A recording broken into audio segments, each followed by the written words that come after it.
So what's up my friends, कैसे हो आप सब। मैं आशा करता हूँ कि आप सब बहुत बढ़िया होंगे। So welcome back to my channel. आज हम इस वीडियो के अंदर साइंस का chapter number 1 chemical reaction and equation पढ़ेंगे। जैसा कि इस चैप्टर के नाम से ही पता लग रहा है कि केमिकल रिएक्शन एंड इक्वेशन, कि हम इस चैप्टर के अंदर कितने प्रकार की केमिकल रिएक्शन होती हैं और उनकी इक्वेशन के बारे में पढ़ेंगे। तो चलिए शुरू करते हैं। वीडियो शुरू करने से पहले मैं आपको बता दूं कि आप अपनी एनसीईआरटी बुक्स को अपने साथ में ही रखें। जैसा कि आप इस चैप्टर के पहले पेज के अंदर देख ही सकते हैं। First of all, what do you mean by chemical reaction? First of all, there is two type of reaction, chemical reaction and a physical reaction. Definition of chemical reaction is a type of reaction in which chemical change occur, and physical reaction type of reaction with physical change occur only. सो कई बच्चे पूछेंगे कि chemical change और physical change क्या होता है, तो मैं उनके लिए बता दूं कि chemical change, a change in which a new product is formed with its new properties and it can't be converted back into its original reactant. Done. कि ये वो चेंज होती है जिसके अंदर जो प्रोडक्ट फॉर्म होते हैं, न्यू प्रोडक्ट फॉर्म होते हैं, उनकी न्यू प्रॉपर्टीज होती हैं बिल्कुल, और उनको कन्वर्ट बैक नहीं किया जा सकता उनके जो ओरिजिनल रिएक्टेंट थी। रिएक्टेंट मतलब जो हमने चीज़ें ली थी उनको फिर बाद में केमिकल रिएक्शन करके हमने उसको एक न्यू प्रॉपर्टी दे दी। तो फिजिकल चेंज होता है a type of change in which no new product is formed and it can be converted back into its original product. मतलब कि इसके अंदर कोई न्यू प्रॉपर्टीज नहीं जनरेट होती, वही वाली प्रॉपर्टीज रहती है, सेम वही चीज रहती है, बस ये फिजिकल अपीयरेंस थोड़ी बहुत ही चेंज हो सकती है। बाकी इसको हम ओरिजिनल प्रोडक्ट के अंदर उसको बना सकते हैं, ओरिजिनल जो रिएक्टेंट होते हैं। तो आगे चलते हैं। For example, chemical change, digestion of food, done. Burning of paper, food एक बार डाइजेस्ट हो गया तो दोबारा वही वाला थोड़ी ना निकल सकता है। और बर्निंग ऑफ पेपर, एक बार पेपर को जला दिया तो वो पेपर दोबारा फिर से पेपर थोड़ी ना बन सकता है जो जला हुआ पेपर होगा। और physical change, beating of gold और सिल्वर और any type of metal with hammer. और बाकी और भी फिजिकल चेंज की बहुत सारी हो सकती है, जो जितनी आप बनाई जो, मतलब कि जो भी हमारे लाइफ के अंदर जो भी चीज़ें होती है वो सारी फिजिकल चेंज या फिर केमिकल चेंज के ऊपर होती है। तो जैसा कि इसके चैप्टर नंबर 1 की फर्स्ट पेज पे ही है, केमिकल चेंजेस की example, milk is left at room temperature during summers. कई होते कि जब हम गर्मियों के अंदर दूध बाहर रख दे तो कहते हैं ना, मम्मी कहती है कि दूध फट गया, खराब हो गया, वो केमिकल चेंज है, उसको दोबारा कर नहीं सकते repeat. An iron tawa, pan और nail is left expose to humid atmosphere. क्या होगा, जंग लग जाएगी उसके ऊपर और फिर बाद में उस जंग को उतारना बहुत मुश्किल होगा, कई बार तो होता है वो जंग उतर ही नहीं सकता। और ग्रेप्स गेट फर्मेंटेड, खराब हो जाते हैं, ठीक है। और फूड इज कुक्ड, वो मैंने आपको बता ही दिया। Food get digested in body, we respire, done. इसका एक क्वेश्चन भी आएगा आगे, वो आप आगे जाके आपको पता लगेगा। आगे आपको एक्टिविटी आ जाता है, एक्टिविटी 1.1, जिसके अंदर कि हमने एक मैग्नीशियम रिबन लेना है और वो मैग्नीशियम रिबन 2 सेंटीमीटर का होगा, 2 सेंटीमीटर का ले लिया तो उसको फिर साथ में हमने फिर एक सैंड पेपर लेंगे और बंसिंग बर्नर और एक पेयर ऑफ टोंग्स लेंगे। मैग्नीशियम रिबन को जब हम जलाने लगेंगे बंसिंग बर्नर पे, तो सबसे पहले सैंड पेपर के साथ उसको रब करेंगे। अब बच्चे पूछेंगे कि भैया उसको रब क्यों करेंगे, वो तो सीधा भी जला सकते हैं। तो मैं बता दूं कि मैग्नीशियम रिबन को जब तक उसके सैंड पेपर के साथ रब नहीं ना किया जाएगा तब तक वो सड़ नहीं सकता, क्योंकि मैग्नीशियम रिबन के ऊपर एक ऑक्साइड लेयर होती है जो कि उसको जलने से रेजिस्ट करती है, मतलब कि उसको जलाने से रोकती है। तो उसी ऑक्साइड लेयर को हम सैंड पेपर के साथ हटाते हैं। जब वो हट जाती है तो फिर बाद में हम उसको पेयर ऑफ टोंग्स के साथ पकड़ के उसको जला देते हैं। बर्न करने के बाद एक आपको ना डेजलिंग वाइट फ्लेम, ठीक है। अब आपको पूछ सकते हैं कि जो फ्लेम कलर होता है जब मैग्नीशियम रिबन को जलाया जाता है तो क्या लिखते हैं, तो उसका नाम क्या होता है, हम ये लिखेंगे dazzling white flame, dazzling white flame, ठीक है। ये नाम जरूर याद कर लेना, डेजलिंग वाइट फ्लेम। तो वो वाली फ्लेम निकलती है, तो उसके बाद जो हमारे पास बचता है ना, जो बाय प्रोडक्ट होता है उसके, वो हमको मिलता है एक मैग्नीशियम ऑक्साइड। ठीक है, जलने के बाद मैग्नीशियम ऑक्साइड मिलता है। अब एक बारी मैं आपको ना इसकी इक्वेशन बता देता हूँ, सारी जितनी भी इक्वेशन है।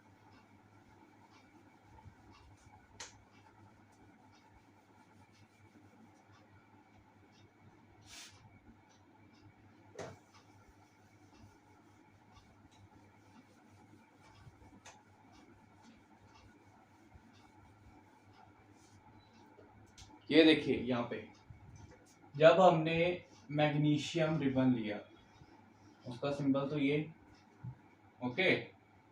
फिर बाद में हमने उसको बर्न किया। अब जलाने में क्या होता है, ये ऑक्सीजन ही यूज होती है, ऑक्सीजन ही नहीं होगी तो आग कैसे जलेगी। ठीक है, तो जो हमारा बाय प्रोडक्ट फॉर्म हुआ, जो वाइट पाउडर जो फॉर्म हुआ, ठीक है, जो ऐश प्रोड्यूस हुई है, वो हमारा उसका नाम होगा मैग्नीशियम ऑक्साइड। ये आपकी इस एक्टिविटी की केमिकल इक्वेशन है। डन। अब आपको इसी इक्वेशन को लेके आपको ना एक टॉपिक समझाऊंगा, बैलेंस केमिकल इक्वेशन। वो हम आने वाली टॉपिक के अंदर करेंगे अभी इसी वीडियो में। तो अभी तो हम ये बस जस्ट एक्टिविटी कर रहे हैं। इसके बाद जो मैग्नीशियम ऑक्साइड का जो पाउडर बना है, उसको अगर हम पानी के अंदर डालेंगे तो हमको मिल जाएगा मैग्नीशियम हाइड्रोक्साइड, जो कि बेसिक इन नेचर होता है। ठीक है, अगर उसको हमने टेस्ट करना है, अब जैसे कई बच्चे बोलेंगे भैया आपको वैसे बता कि मैग्नीशियम हाइड्रोक्साइड जो है वो बेसिक इन नेचर होता है। ये तो यार साइंटिफिकली प्रूव्ड है। जैसे कि आप वो ले लो, लिटमस पेपर। हमने फिफ्थ क्लास के अंदर एसिड बेसिस एंड सॉल्ट्स वाले चैप्टर के अंदर, फिफ्थ क्लास, उसके अंदर लिटमस पेपर के बारे में पढ़ा होगा। लिटमस पेपर एक रेड कलर का होता है, एक ब्लू कलर का होता है। जब आप रेड कलर के लिटमस पेपर को मैग्नीशियम हाइड्रोक्साइड के साथ टच करवाओगे, वो ब्लू कलर का हो जाएगा, जिससे पता लगता है कि वो बेसिक इन नेचर है। अब इसकी केमिकल इक्वेशन ये बनेगी, magnesium oxide plus H2O gives us MgOH2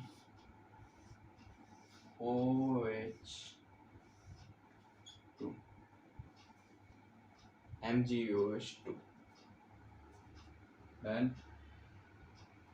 तो चलिए फिर आगे अब करते हैं। अब आगे बस ये कुछ है इस एक्टिविटी के अंदर। बाकी एक्टिविटी के अंदर आपको क्वेश्चन भी पूछे जाएंगे कि जैसे कि हम मैग्नीशियम जब रिबन को जलाते हैं तो उसके बाद जो मैग्नीशियम पाउडर फॉर्म होता है, इस पूरी का केमिकल इक्वेशन बताओ, पूरी बैलेंस्ड केमिकल इक्वेशन लिखो। या फिर जो मैग्नीशियम ऑक्साइड फॉर्म होता है जब हम उसको पानी के अंदर डालते हैं तो फिर क्या फॉर्म होता है, और वो एसिडिक नेचर में होता है कि बेसिक नेचर में होता है। बस ऐसे ही क्वेश्चन 1 मार्क के क्वेश्चन आपको आ सकते हैं। यहाँ पे पार्ट्स के अंदर बना देंगे तो 2-3 नंबर का भी हो सकता है। तो इसके बाद हमको आता है कि activity 1.2, take a lead nitrate solution in a test. ये तो सेम वैसे का ही है। Lead nitrate solution, lead nitrate PbNO3,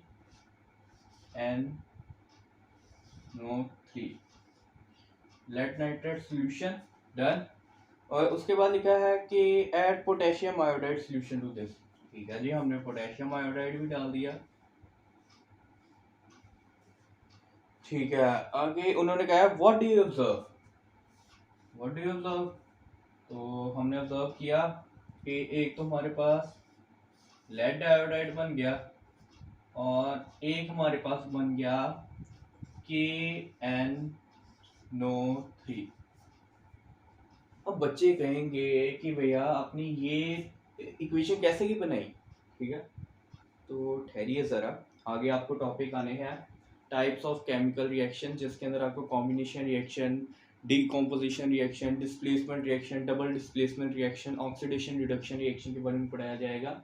हाँ, जो ये इक्वेशन है ना, ये आपकी इक्वेशन डबल डिस्प्लेसमेंट रिएक्शन की है, जिसके अंदर PbNO3 और Ki, PbNO3 और Ki जब हम उसको मिलाते हैं तो जो इनके आयंस होते हैं ये आयंस के अंदर कन्वर्ट होते हैं, जैसे lead ion, nitrate ion, potassium ion and iodide ion.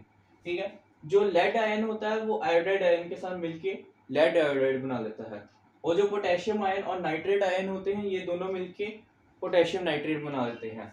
और एक बात जरूर याद रखना, जब भी डबल डिस्प्लेसमेंट रिएक्शन होगा उसके अंदर हमको एक प्रेसिपिटेट मिलेगा, और प्रेसिपिटेट हमारा होगा इसके अंदर लेड आयोडाइड, और ये जो प्रेसिपिटेट का कलर होगा ना वो होगा येलो, येलो कलर का होगा। अब ये तो साइंटिफिकली इन्होंने करके देखा हुआ है, तो येलो कलर का ही होता है, कई तो वाइट कलर के भी निकलते हैं। और जो प्रेसिपिटेट होता है ना वो इनसॉल्युबल इन वाटर होता है, मतलब कि वो वाटर के अंदर डिसॉल्व नहीं हो सकता चाहे आप जितनी मर्जी कोशिश कर लो। तो बस इस एक्टिविटी के अंदर यही था। अब आपको पूछ सकते हैं कि यही कि डबल डिस्प्लेसमेंट रिएक्शन कोई इक्वेशन बताओ, कोई एग्जांपल बताओ। तो आप ये भी लिख सकते हैं, आगे जाके एक और एग्जांपल है वो भी लिख सकते हो, या फिर एक पूछ सकते हैं कि जब हम लेड नाइट्रेट सोल्यूशन और पोटेशियम आयोडाइड सोल्यूशन को मिलाते हैं तो हमको एक प्रेसिपिटेट मिलता है लेड आयोडाइड, तो उस जो प्रेसिपिटेट मिलता है उसका कलर क्या होता है, यहाँ पे पूछ सकते हैं। सिर्फ आपको ये रिएक्टेंट साइड दे दी जाएगी, तो उसके बाद आपको प्रोडक्ट कहेंगे कि प्रोडक्ट बनाओ। यहाँ पे आपको दिया जाएगा, ये पूरा दिया जाएगा, ये दिया जाएगा, और यहाँ पे एक डैश बना दी जाएगी, और यहाँ पे लिख देंगे कि इसका जो प्रेसिपिटेट का नाम है वो लिखो और वो कौन से कलर का होता है। वैसे क्वेश्चन बनाने में बहुत सारे क्वेश्चन निकल सकते हैं, एक एक नंबर के अंदर क्वेश्चन बहुत सारे आ सकते हैं। तो इस इक्वेशन को जल्दी से जल्दी आप नोट कर लीजिए, ठीक है, पॉज करके आप नोट कर लीजिए।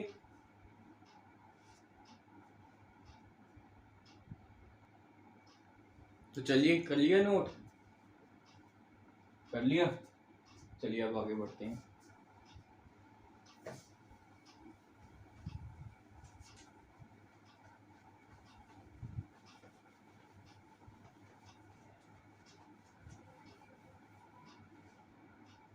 अब बाकी आगे आ जाती है एक्टिविटी 1.3, जिसके अंदर हमको दिया गया है take a few zinc granules. अब जिंक ग्रैन्यूल्स होते हैं मतलब कि जिंक मेटल के छोटे छोटे पीसेस, ठीक है।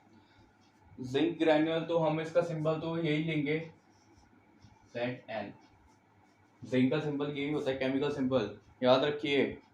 इन ए कॉनिकल फ्लास्क और a test tube add dilute hydrochloric acid और सल्फ्यूरिक एसिड।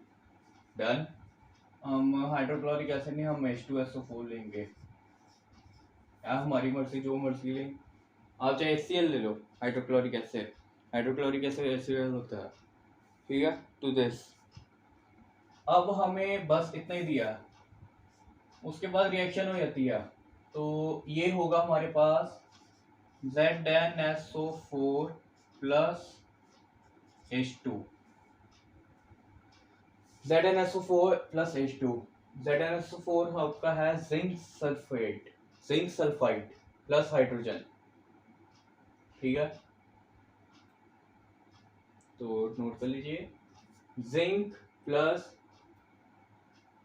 हाइड्रोजन सल्फेट और sulphuric acid and zinc sulphate and hydrogen, ये आपको प्रोडक्ट मिला है रिएक्टेंट का।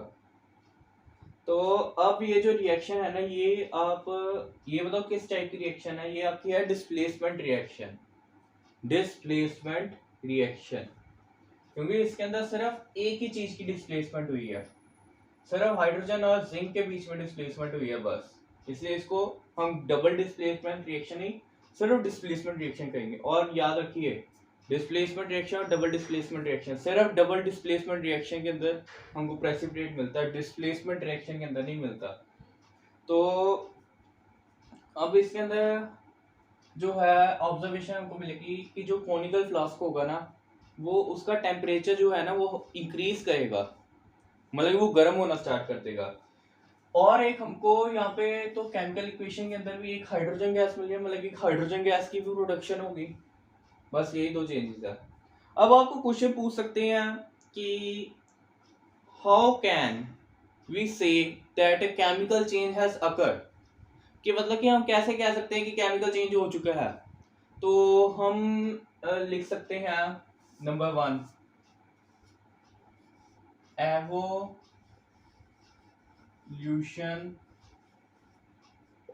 Of gas. ठीक है, अब जैसे इस के अंदर आप देख ही सकते हो, ये जो 1.3 की इक्वेशन बनाई है, इसके अंदर हाइड्रोजन गैस की प्रोडक्शन हुई है। Change in state.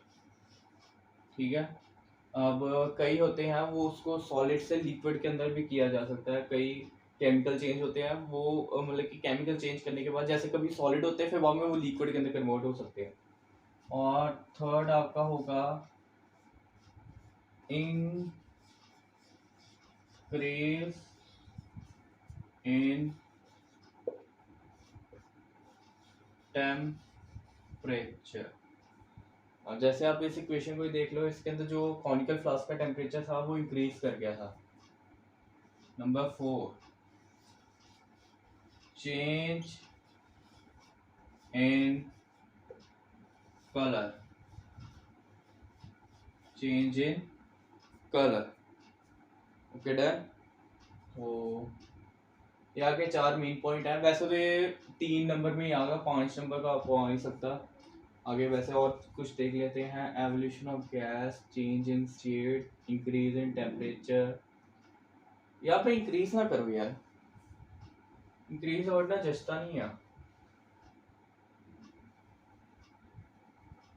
Increase word की जगह ना आप लिख लो चेंज इन टेम्परेचर, क्योंकि ये भी तो हो सकता है कि चाहे इंक्रीज हो जाए चाहे डिक्रीज भी हो सकता है। चेंज कर लो, चेंज इन टेम्परेचर और चेंज इन कलर। ये आपके 4 पॉइंट है, तो पॉज करके नोट कर लीजिए। कर लिया नोट। अब आपको एक वैसे छोटी सी स्ट्रेटजी बता दूं कि अगर हमने एग्जामिनर को खुश करना है तो जैसे अगर आपने यही वाला क्वेश्चन आपको पूछा होगा तो आपने ये 4 स्टेटमेंट लिख दी। ठीक है, तो उसके बाद आप अपनी पेंसिल के साथ जैसे गैस हो गया, स्टेट हो गया, टेम्परेचर हो गया और कलर हो गया, इसको आप अंडरलाइन कर लीजिए। बाकी टीचर की मर्जी, वो जो मर्जी करता रहे, क्योंकि उसके आगे सभी फेल हो जाते हैं जो आपका पेपर चेक करता होता है। तो अब मैं आपको कराऊंगा difference between a chemical change and physical change. Okay, बड़ी बड़ी यार क्वेश्चन पूछा गया है वाला, ते मैं क्या चलो कराई दी ये, ते बड़ा सौखा भी है। फिजिकल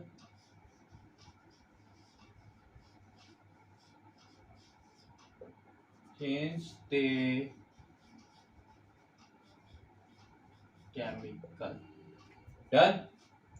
अब नंबर 1 तो पहले आप डेफिनेशन ही लिखोगे, define physical change and define chemical change, और ये मैंने आपको पहले करवाई दिया। तो दूसरा पॉइंट आप लिखोगे it is reversible in nature and it is irreversible in nature.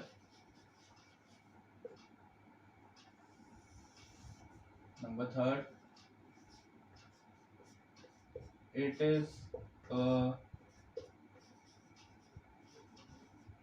temporary change. It is a temporary change and it is a permanent change.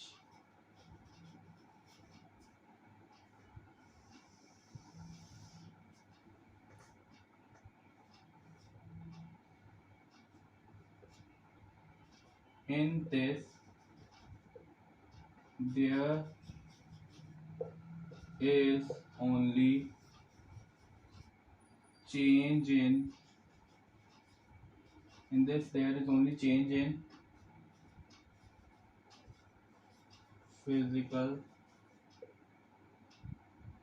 In this there is only change in physical changes और physical properties, sorry भूल जाता हूँ कभी भी, sorry इसके लिए. तो in this there is only there is change in both physical and chemical property.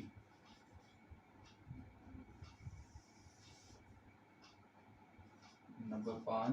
तब तक 1 मिनट आप भी नोट कर लीजिए पॉज करके. हाँ सही दिख रहा है पूरा.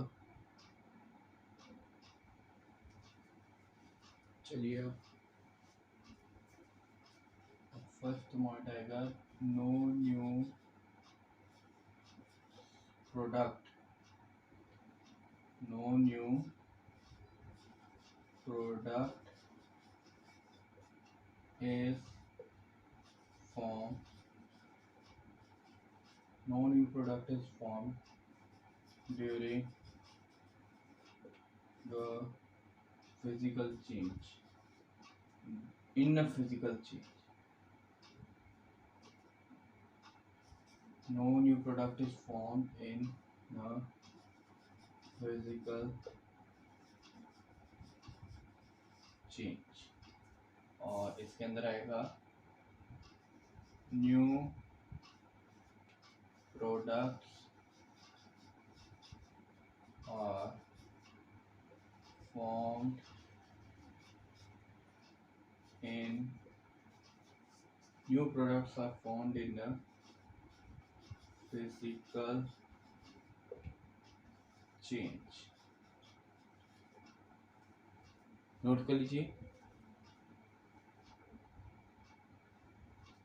अब इसकी जो एग्जांपल होगी ना फिजिकल चेंज की, जैसे कि बीटिंग ऑफ गोल्ड और सिल्वर मेटल, ठीक है, और beating of a metal with a hammer, ठीक है. तो केमिकल चेंज की होगी डाइजेशन ऑफ फूड. और बाकी आपको तो पहली स्टार्टिंग में तो कितनी सारी बता ही दी थी. तो नोट कर लीजिए, अच्छी तरह नोट कीजिए, क्योंकि ये क्वेश्चन आपके चलो बोर्ड्स के अंदर नहीं, आपके स्कूल के पेपर के अंदर टीचर्स पक्का डालते होते हैं. ये 100% श्योर है, आएगा ही आएगा. एक बार चेक कर लिए थे कैमरा, कोई ब्लर नहीं है, ठीक है.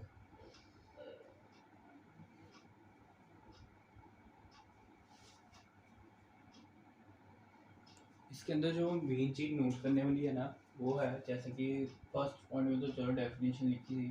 तो सेकंड पॉइंट में जैसे it is reversible in nature, it is irreversible in nature, it is temporary change, it is permanent change, there is only change in physical property, there is change in both physical and chemical property, or no new product is formed, no new product is formed, और new product है. ये चीज़ें बस underline करने वाली हैं और main याद रखने वाली. इसकी बस ये जो वर्ड्स हैं ये आप याद कर लीजिए. क्वेश्चन आपका क्वेश्चन जैसे का मर्जी आ जाए, आप आंसर बस ये वर्ड समझ के बना दोगे. जैसे कि अब डेफिनेशन चलो याद ही होगी. अब आपको जैसे दूसरा पॉइंट भूल गया, आपको वर्ड याद है रिवर्सिबल और इरिवर्सिबल, ठीक है. तो आप ये लाइन बना सकते हो, it is reversible in nature, it is irreversible in nature. और नो न्यू और न्यू, अब आपको लाइन बोल दिए तो आप लिख सकते हो कि no new product is form, और उसके अंदर लिख सकते हैं new product is form. Done. चलिए आगे बढ़ते हैं.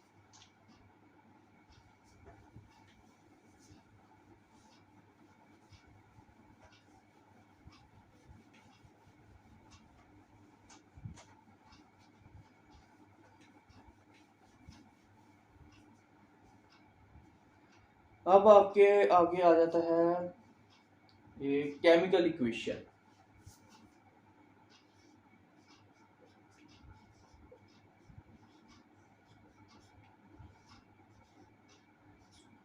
आपका अगला टॉपिक है chemical equation.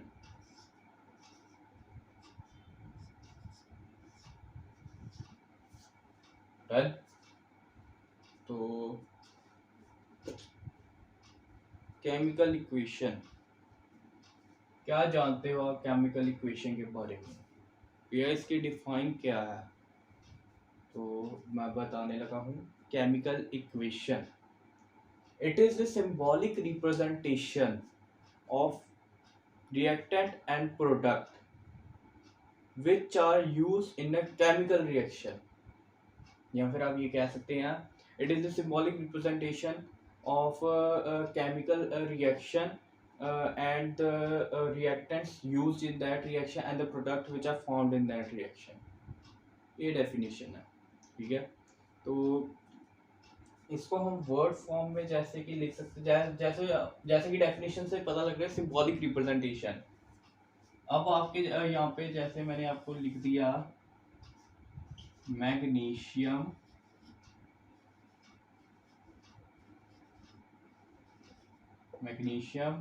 Plus oxygen gives us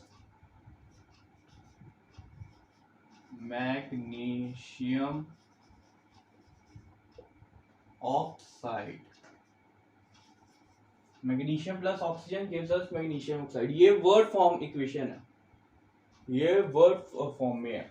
अब आपको सिंबॉलिक रिप्रेजेंटेशन में आपको जैसे पता ही होगा, मैग्नीशियम का सिंबल क्या होता है Mg, ऑक्सीजन का क्या होता है O2। और कई बच्चे सोचेंगे कि भैया ऑक्सीजन का तो O तक अकेला, तो ये O2 क्यों लगाया? तो वैसे तो मैं एक आपको बता दूं कि ये जो बात है ना, ये आपको पता लगे +1 में जाके एक चैप्टर आपको आएगा केमिकल बॉन्डिंग, ठीक है। उस चैप्टर के अंदर आपको सारा कुछ बताया जाएगा कि कैसे इलेक्ट्रॉनिक कॉन्फ़िगरेशन होती है, जिसकी वजह से हम मतलब कि ऑक्सीजन जो है वो मतलब कि दो फॉर्म मतलब दो एटम जुड़ के रहता है, ठीक है। वो +1 की बात है, वो आप छोड़ो, अभी आप यहाँ पे ध्यान दो। वो अगले साल जो बच्चे नॉन मेडिकल या फिर मेडिकल रखेंगे उनको तो चलो पता ही लग जाएगा। तो फिर वहाँ में आपके आ जाता है आगे मैग्नीशियम ऑक्साइड। हाँ, आपको मैं सिंपल सीधी सीधी बात बता सकता हूँ कि ऑक्सीजन जो है ना अकेला नेसेंट ऑक्सीजन, वो कभी भी सिंगल एटम में एग्जिस्ट नहीं कर सकता, हमेशा डबल एटम में मतलब मॉलिक्यूल में एग्जिस्ट करेगा सिर्फ ऑक्सीजन। और जैसे ये मैग्नीशियम ऑक्साइड है, ये मैग्नीशियम के साथ जुड़ के इसलिए ऑक्साइड है, वैसे इसलिए नहीं, ठीक है। तो वो तो चलो बात की बातें हैं। अब मैं आपको पूछना चाहूंगा, आप नेक्स्ट टॉपिक में जाने लगे हैं जिसका नाम है बैलेंस्ड केमिकल इक्वेशन। डन। ये हमने अभी तक एक केमिकल इक्वेशन, एक राइटिंग अ केमिकल इक्वेशन वाला पार्ट कवर कर लिए। उसके बाद आता है balanced chemical equation. Balanced chemical equation की डिफाइन है the equation which is balanced is known as balanced chemical equation, ठीक है। तो अब ये जो इक्वेशन है the equation which is balanced, ठीक है, is known as balanced chemical equation. ये जो इक्वेशन ये बैलेंस्ड नहीं है, ठीक है। अब जैसे कि आप ये देख सकते हैं यहाँ पे मैग्नीशियम और यहाँ पे मैग्नीशियम एक है, और यहाँ पे जो रिएक्टेंट, अब एक बार मैं एक चीज बता दूं, जो ये वाली साइड होती है ना और ये वाली साइड होती है, ये होती है रिएक्टेंट साइड, और ये होती है प्रोडक्ट साइड। रिएक्टेंट साइड और प्रोडक्ट साइड। अब आप जैसे कि यहाँ पे देख सकते हैं, यहाँ पे रिएक्टेंट साइड में 2 ऑक्सीजन है और यहाँ पे प्रोडक्ट साइड में एक ही ऑक्सीजन है। तो हम इसको बैलेंस कैसे करेंगे? अब यहाँ पे 2 ऑक्सीजन, यहाँ पे एक ऑक्सीजन, मैग्नीशियम एक मैग्नीशियम, मैग्नीशियम तो हमारे पास बैलेंस है। तो अगर हम यहाँ पे 2 लगा दें, 2 ऑक्सीजन हो गए, ठीक है, और यहाँ पे 2 मैग्नीशियम है। अब यहाँ पे 2 मैग्नीशियम, यार यहाँ पे एक मैग्नीशियम क्या रह गया भैया, क्या कर रहे हो यार? हम यहाँ पे भी 2 लगा देते हैं। बन गई ना? बैलेंस होगी। अब अगर हमने यहाँ से 2 हटा दिया, सपोज करो कि हमने यहाँ से 2 हटा दिया, यहाँ से भी, जो अब हमारी ये पहले पहले जैसी इक्वेशन होगी जो हमने पहले लिखी थी। अब इस इक्वेशन जो कि अनबैलेंस्ड केमिकल इक्वेशन है, उसको एक यूनिक नाम दिया गया है जिसका नाम है स्केलेटल इक्वेशन। स्केलेटन देखा ही होगा आपने, human body skeleton, animal skeleton. क्या होता है? हड्डियों का ढांचा ही होता है बस, एक हिसाब से। या फिर आपने देखा होगा कि जो मकान वगैरह बनते होते हैं उसको पहले सरिया वगैरह लगाया जाता है, मतलब कि वो रहने लायक नहीं होता। वैसे जो बैलेंस अनबैलेंस्ड होती है ना, वो मतलब कि अच्छी तरह मानी नहीं जाती, इसलिए उसको स्केलेटल कहते, मतलब एक ढांचा ही होता है। जैसे अब ये क्या है, मैग्नीशियम ऑक्साइड, मैग्नीशियम ऑक्साइड, ये एक बस एक ढांचा बनाया गया है कि हाँ जी जी ये एक इक्वेशन के ये पार्ट्स हैं, हमने यही करनी है, बैलेंस अपने आप कर लेना, ठीक है। तो अब हमें इसको बनाना है, इसके ऊपर सीमेंट वगैरह चढ़ाना है, या फिर अगर आप ह्यूमन बॉडी के हिसाब से चलो हमने इसके ऊपर मांस वगैरह चढ़ाना है, सारा कुछ चढ़ाना है, तो यहाँ पे हम 2 लगा देंगे, यहाँ पे भी 2, तो ये बैलेंस होगी। सारा कंक्रीट वगैरह इसके ऊपर चढ़ गया, जो स्केलेटल इक्वेशन थी वो अब स्केलेटल नहीं रही, उसके ऊपर मतलब कि पूरी फुल बॉडी बन गई है जैसे हमारी है। तो स्केलेटल इक्वेशन की मैं डिफाइन बता दूं, the equation which is not balanced is known as a skeletal equation और an unbalanced chemical equation. Done. तो अब एक आपको ना एक चीज करवानी थी, जब आप आपकी एनसीईआरटी का पेज नंबर 3 खोलते हो तो टॉपिक आता है balanced chemical equation, page number 3 पे एक आपको चीज आती है law of conservation of mass. इस जो ये लॉ है ना, ये आपको याद रखना पड़ेगा, ये आपका +1 +2 में भी काम आता है और ये फिजिक्स में भी काम आता है, फिजिक्स में भी काम आता है, ये पूछ भी लेते हैं कई बार 10th में, what do you mean by law of conservation of mass. This law state that mass can neither be created not destroyed. बस यही है, mass can neither be created nor destroyed in a chemical reaction. That is, मैं आपको चीज बताने लगा, that is the total mass of the element present in the product of a chemical reaction has to be equal to the total mass of the element present in the reactants, sorry। वही बात होगी कि जितना total mass magnesium और oxygen, मतलब कि यहाँ पे टोटल मास इसके एटॉमिक मास के हिसाब से बनाया गया, जैसे कि ऑक्सीजन का 16 होता है, मैग्नीशियम का देखा जाए 11 12 3 4 5 25 होता है, ठीक है। 25 + 16 कितना हो गया? 25 + 16 6 5 11 2 3 4 41, और 41 × 2 करेंगे, 2 1 2 2 4 8, यहाँ पे 82 आ गया इसका एटॉमिक मास। और हम अगर इसको करेंगे 16 16 32 प्लस यहाँ पे मैग्नीशियम कितना होता है 25 ना, 25 25 × 2 50, 50 + 32 = 82, 82। देखा, ये हम एटॉमिक मास ले रहे हैं, कुछ और ना समझ लेना, ये एटॉमिक मास है। तो इन्होंने ये चीज लिखी हुई है, the total mass of the element, the total mass of the element present in the product side, ठीक है। Product side of a chemical reaction has to be equal to the total mass of the element present in the reactant side। मतलब कि जितना total mass product side का है ना, उतना ही जो टोटल मास है ना वो रिएक्टेंट साइड पे भी होना चाहिए। अब ये हमारा सारा कुछ ओबे कर रहा है, इसको पॉज करके जल्दी से नोट कर लीजिए।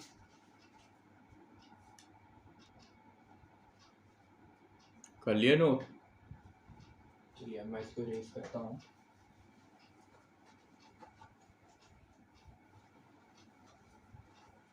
अब आपको मैं ना एक इक्वेशन बताऊंगा, बड़ी मजेदार सी इक्वेशन है, जिसको कि ना ही वो अनबैलेंस्ड होती है पर बैलेंस्ड हमेशा ही होती है, उसको बैलेंस करने की कोई लोड नहीं बनती।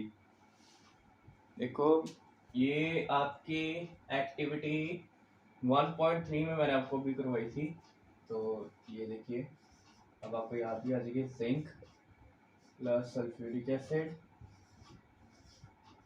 gives us zinc sulphate plus hydrogen. याद आया? हम यहाँ पे चेक कीजिए, ये है हमारी रिएक्टेंट साइड और ये है हमारी प्रोडक्ट साइड। डन। अब यहाँ पे हमारे पास एक जिंक है, एक ही जिंक है, बैलेंस, जिंक बैलेंस। हाइड्रोजन दो है हमारे पास, यहाँ पे दो हाइड्रोजन है, बैलेंस्ड। सल्फर और ऑक्सीजन, सल्फर एक है, ऑक्सीजन चार है, यहाँ पे सल्फर एक है, ऑक्सीजन चार। बस यही चीज है। अब आपके आगे ना थोड़े स्टेप्स आ जाते हैं जिसके अंदर कि आपको बताया गया कि केमिकल इक्वेशन जो है हम उसको बैलेंस कैसे कर सकते हैं। तो वो तो बहुत सारे लिखे हैं, पर मैं आपको ना एक सिंपल ही भाषा में सारा कुछ बता देता हूँ। बस एक झटके के अंदर आपको सारा कुछ पता लग जाएगा। तब तक मैं 1 मिनट पहले इसको रब कर दूँ।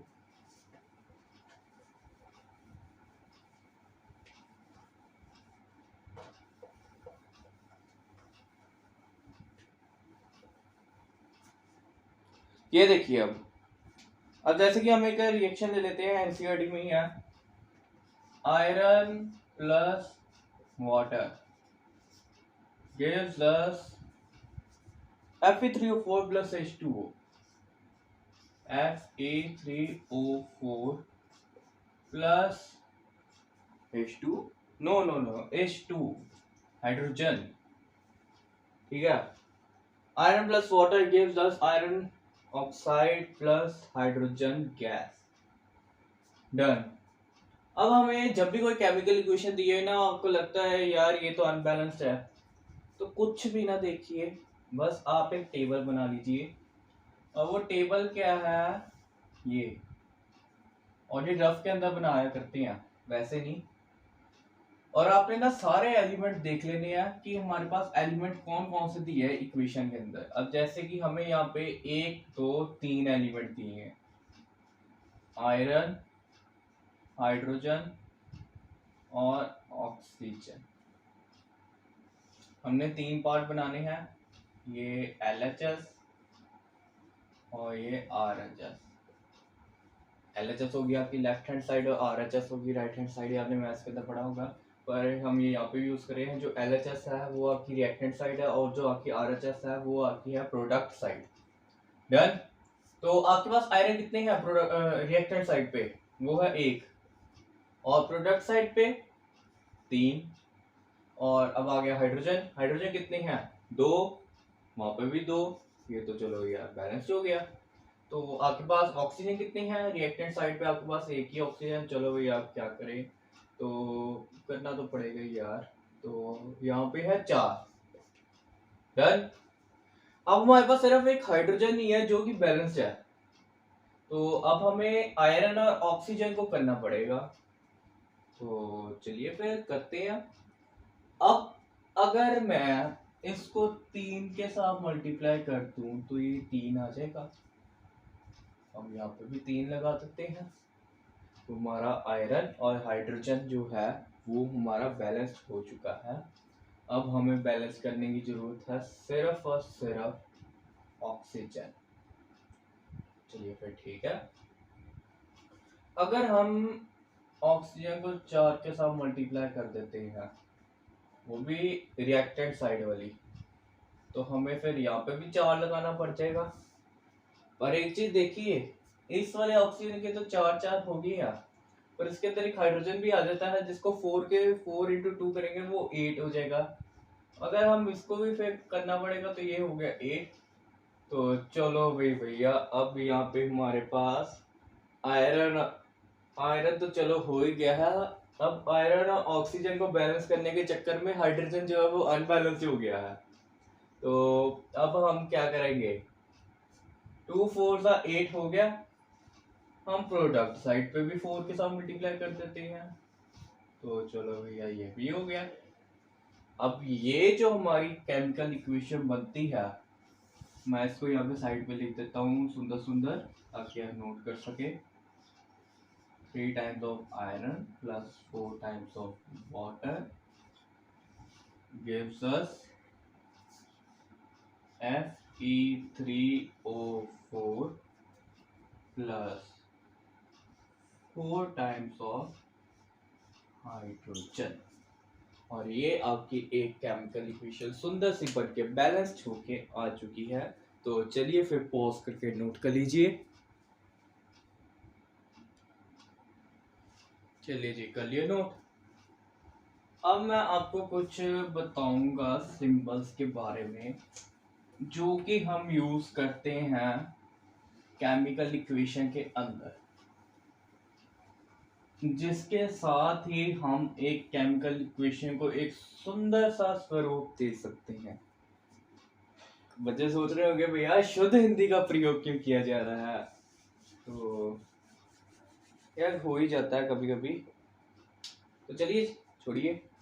अब ये जो आपके सिंबल है ना, ये आपके होते हैं एस एल, यहाँ पे नहीं लिखते, सीधा सीधा लिख लेते हैं क्योंकि मैंने इसकी लॉन्ग फॉर्म भी करवानी है।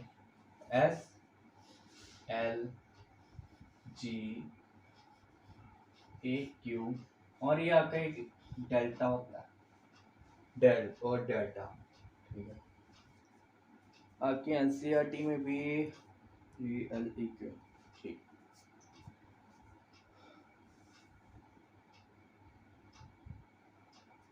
और एक ये भी है सिंबल, जो आपका एस सिंबल होता है ना, वो रिप्रेजेंट करता है कि जो हमारे पास रिएक्टेंट या फिर प्रोडक्ट है वो कौन सी स्टेट में है, वो है सॉलिड। ये जो एस एल और जी है ना, ये तो आपको बस ये जो तीनों है, ये सिर्फ आपको मतलब कि जो रिएक्टेंट या फिर जो प्रोडक्ट होगा हमारे पास, वो उसके सिर्फ स्टेट के बारे में बताएंगे कि वो किस स्टेट के अंदर है। एल हो गया, वो होगा हमारा लिक्विड, डन। जी जो होगा वो हमारा होगा गैस। एक क्यू होगा एक्वस।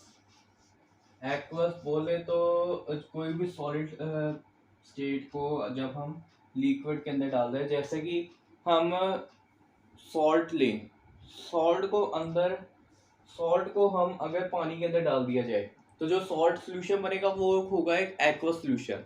मतलब कि कोई भी जो कोई सॉलिड चीज हो उसको हम पानी के अंदर डाल दें, उसको हम पानी के अंदर डालते हैं तो वो एक एक्वस सोल्यूशन बना देती है। और ये जो आपका डेल का साइन है, डेल ट्रायंगल, डेल्टा, ये डेल तो हम प्यार से बोलते हैं डेल, वैसे ही इसका डेल्टा है। ये होता है हमारा हीट। ये आपका डीकॉम्पोजिशन रिएक्शन के अंदर बहुत ज्यादा यूज होता है। और ये आपका डाउनवर्ड एरो जो है ना, ये है हमारा प्रेसिपिटेट।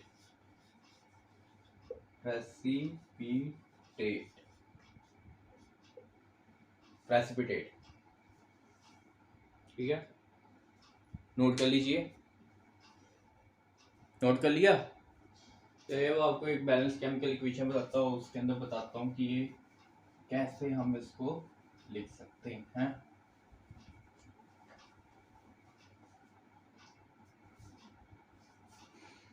अब जैसे कि हमारे पास वही सेम रिएक्शन आ गई है, iron plus water gives us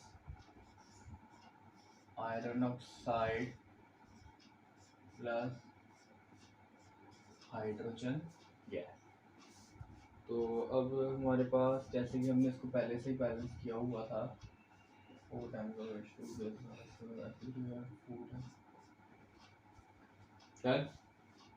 अब जो हमारे पास आयरन था, आयरन तो हमारे पास हमेशा ही सॉलिड स्टेट में मिलता है ना, आयरन लोहा, ठीक है ना। कभी इसको गैसियस फॉर्म के अंदर देखा कभी? जी जी, लोहा मुझे गैस की प्रकार में दिखा दो, वो तो नहीं ना मिलता, इसलिए सॉलिड होता है।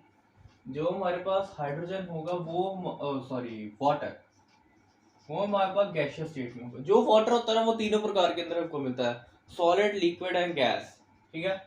जो सॉलिड होता है वो तो बर्फ होती है, लिक्विड पानी, गैस जो स्टीम बनती है वाटर को उबालने से। तो हमने जो पानी लेना वो स्टीम की फॉर्म के अंदर लेना, मतलब स्टीम लेनी है हमने एक हिसाब से। जो स्टीम है वो आयरन के अंदर हमने डालनी है। जो हमारे पास में Fe3O4 बनेगा ना, वो भी हमारे पास सॉलिड ही बनेगा, क्योंकि जो स्टीम उसके ऊपर जाएगी तो उसके ऊपर जो है वो एक ऑक्साइड की लेयर बना देगी आयरन के ऊपर। और जो हाइड्रोजन होगा वो हमारे पास होगा गैसियस स्टेट के अंदर। जो हमारे पास हाइड्रोजन होगा वो गैसियस स्टेट के अंदर होगा। इसी से जो ये चीजें बनी है ना, ये जो हमने सिंबल भी लगा दिए, इसको पूरी तरह बैलेंस भी करती है, ये हमारे पास फुल बैलेंस इक्वेशन बनती है। और आगे आपके पास कुछ चीजें आ जाती हैं, मतलब कुछ कंडीशंस आ जाती हैं जिसको हमको केमिकल इक्वेशन के अंदर लिखना ही लिखना होता है। जैसे कि एक, हाँ, आपको एक वर्ड का मतलब बताना है, कैटलिस्ट। यहाँ पे आया हुआ है last paragraph on page number 5। Sometimes the reaction conditions such as temperature, pressure and catalyst. What do you mean by a catalyst? ठीक है, a catalyst is a substance which increases the reaction rate. मतलब कि जैसे आप सोचो कि एक कोई रिएक्शन चल रहा है, बहुत धीरे चल रहा है, और हम उसके अंदर कोई कैटलिस्ट डाल देते हैं। कैटलिस्ट कोई चीज ही होती है, मतलब कि कोई एक हिसाब का, मतलब कि आप कह सकते हो कि बाहर का कोई सब्सटेंस हो गया, मतलब कोई केमिकल ही हो गया कि उसके अंदर डाल दिया, उसको हम कैटलिस्ट कहते हैं। उसने उस रिएक्शन जो है ना वो इंक्रीज ही कर दिया, एकदम से इंक्रीज कर दिया। जिस रिएक्शन को 10 मिनट लगने से खत्म होने के लिए, उसी रिएक्शन को जब हमने कैटलिस्ट डाला वो सिर्फ 2 मिनट लगे उसको पूरे होने में, उसको फिर कैटलिस्ट ही कहते हैं। तो जो अगर हमने कैटलिस्ट या फिर टेम्परेचर का प्रेशर, कोई अगर यूनिक प्रेशर है, यूनिक टेम्परेचर है, कोई कैटलिस्ट चल रहा है, वो हमने इस एरो के ऊपर लिखना ही लिखना होता है। अब जैसे कि इक्वेशन है carbon monoxide which is in gaseous form plus 2 times of hydrogen which is also in gaseous form। Done. तो इसके ऊपर हमने लिखा है 340 atmosphere gives us methanol CH3OH। ये जो CH3OH है ना, ये आपको आगे जाके कार्बन एंड इट्स कंपाउंड आपका चैप्टर है, उसके अंदर आपको बताया जाएगा, ऑर्गेनिक की है, उसके अंदर आपको बताया जाएगा। वैसे आप इसका नाम पढ़ लीजिए, इसका नाम होता है मीथेनॉल। मीथेनॉल, इसका नाम मीथेनॉल होता है, ये आप याद रख लीजिए। अगर हम 340 एटमॉस्फेयर पे ना करें, अपने नॉर्मल रूम टेम्परेचर या फिर जो आपकी नॉर्मल इन्वायरमेंट है, अगर हम इस रिएक्शन को उसी नॉर्मल इन्वायरमेंट के अंदर करेंगे ना, तो हमारे पास मीथेनॉल कभी भी नहीं बन सकता। अगर हमको प्रेशर, अगर हम करें, अगर हम 340 एटमॉस्फेयर तक अगर अपना प्रेशर लेके चले जाएं, ठीक है, इस रिएक्शन के अंदर, तभी हमको मीथेनॉल मिलेगा। वैसे नॉर्मल कंडीशन के अंदर बिल्कुल भी नहीं मिल सकता। अब जैसे कि आप फोटोसिंथेसिस की बात कर लीजिए, 6 times of carbon dioxide which is in aqueous form, done, plus 12 times of H2O which is in liquid form in the presence of sunlight and chlorophyll gives us C6H12O6। ये तो बच्चे को पता था, C6H12O6 ग्लूकोज होता है। Done. तो plus 6 times of O2 aqueous plus 6 times of H2O liquid। Done, ठीक है। अब क्लोरोफिल चाहिए, सनलाइट चाहिए फोटोसिंथेसिस के लिए। फोटोसिंथेसिस क्लोरोफिल के बिना बिल्कुल भी नहीं हो सकती, ये तो आपको पता ही है, बायो तो आपने पढ़ी होगी, छोटी क्लासेस के अंदर हमको फोटोसिंथेसिस के बारे में बता दिया जाता है कि अगर क्लोरोफिल जो है अगर नहीं होगी, या फिर अगर सनलाइट भी नहीं होगी, तो जो प्लांट्स जो है वो अपना फूड नहीं बना सकते। तो इसलिए सनलाइट और जो क्लोरोफिल है वो एक नेसेसरी कंडीशन है इस रिएक्शन को पूरा होने के लिए। अगर जो सनलाइट और क्लोरोफिल है, अगर ये दोनों ही चीजें नहीं होगी, तो अगर हम एक ही चीज मान लेंगे, क्लोरोफिल नहीं होगी, सनलाइट ही होगी, अगर सनलाइट नहीं होगी, क्लोरोफिल ही किला होगा, तो ये जो रिएक्शन है ये कभी भी पूरी नहीं हो सकती। बस यही बात है, जो चीजें अगर यूनिक है ना, मतलब कि अगर वो एक फिक्स टेम्परेचर के ऊपर रिएक्शन होना ही होना है, फिक्स प्रेशर के ऊपर होना ही होना है। कोई कैटल अब जैसे जो सनलाइट है वो एक कैटलिस्ट के काम करती है। अगर सनलाइट ना हो, क्लोरोफिल अकेला, अगर सनलाइट बिल्कुल हल्की सी आ रही है, ठीक है, तो मतलब कि धीरे धीरे रिएक्शन होगा, सनलाइट थोड़ी सी तेज हुई और तेज हो जाएगा, और या अगर और ही तेज होगी वो तो सड़ ही जाएगा। ज्यादा भी कैटलिस्ट डालने से जो हमारा रिएक्शन है वो भी खराब हो सकता है। बस यही चीज है, जो भी यूनिक कोई चीज है ना उसको हम एरो के ऊपर या फिर नीचे लिखते हैं, कि मतलब कि आगे या फिर इसके नीचे अगर कोई चीज है वो नहीं हो सकती, कुछ भी नहीं हो सकता। बस यही चीज है।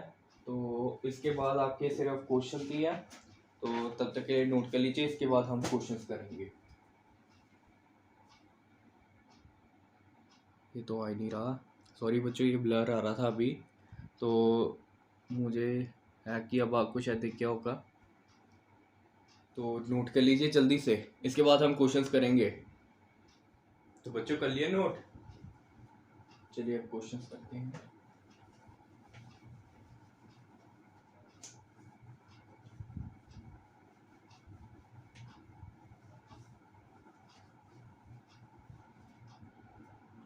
अब आपका जैसे कि पेज नंबर 6 पे है क्वेश्चंस।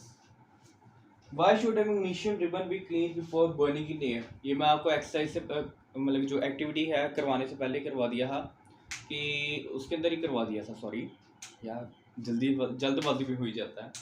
मतलब कि उस एक्टिविटी में मैंने पहले ही कह दिया था कि मैग्नीशियम रिबन को रब क्यों किया जाता है, क्योंकि उसके ऊपर एक ऑक्साइड की लेयर होती है जो कि उसको बर्न करने से रेजिस्ट करती है, ठीक है। Okay, right a balanced equation for the following chemical reaction. ठीक है जी। एक है हमारा हाइड्रोजन, नंबर सेकंड क्वेश्चन है hydrogen plus chlorine gives us hydrogen chloride. अब हमारे पास यहाँ पे दो हाइड्रोजन दो क्लोरीन है, यहाँ पे हमारे पास जो प्रोडक्ट साइड है यहाँ पे हाइड्रोजन और क्लोरीन एक एक है, दो के साथ मल्टीप्लाई कर दो, बैलेंस हो जाएगा। ये था सेकंड का first part, done.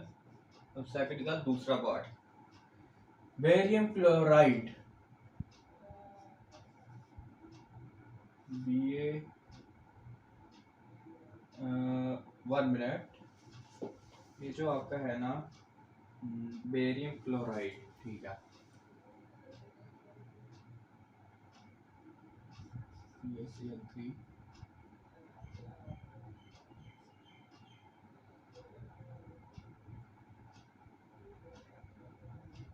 Plus aluminium sulphate, aluminium into SO4 3 gives us barium sulfate 4 plus aluminium chloride, aluminium, done.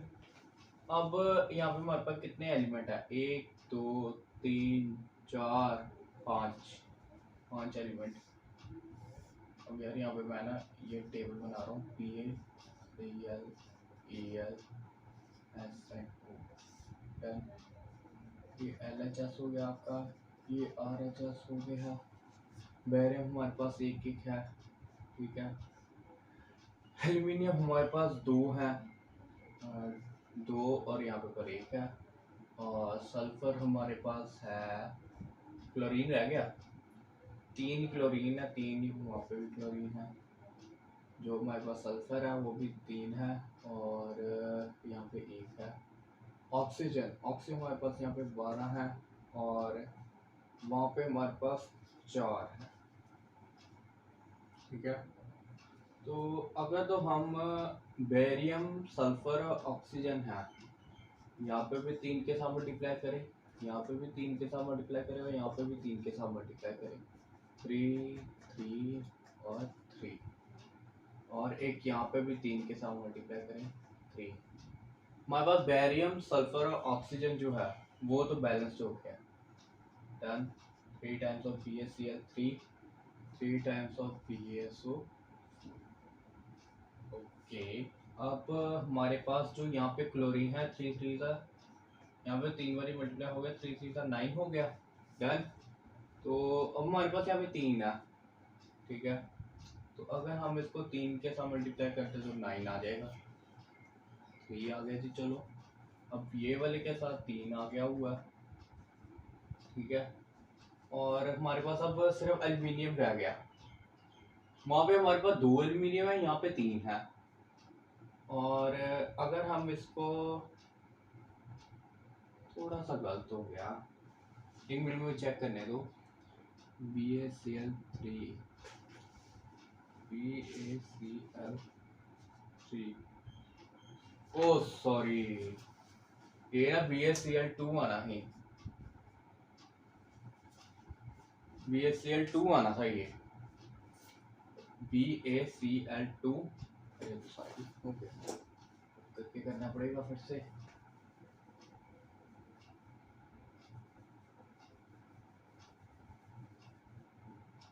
अब वही सोचिए, कुछ तो गलत हो रहा है, कुछ तो गड़बड़ है भैया, कुछ तो गड़बड़ है।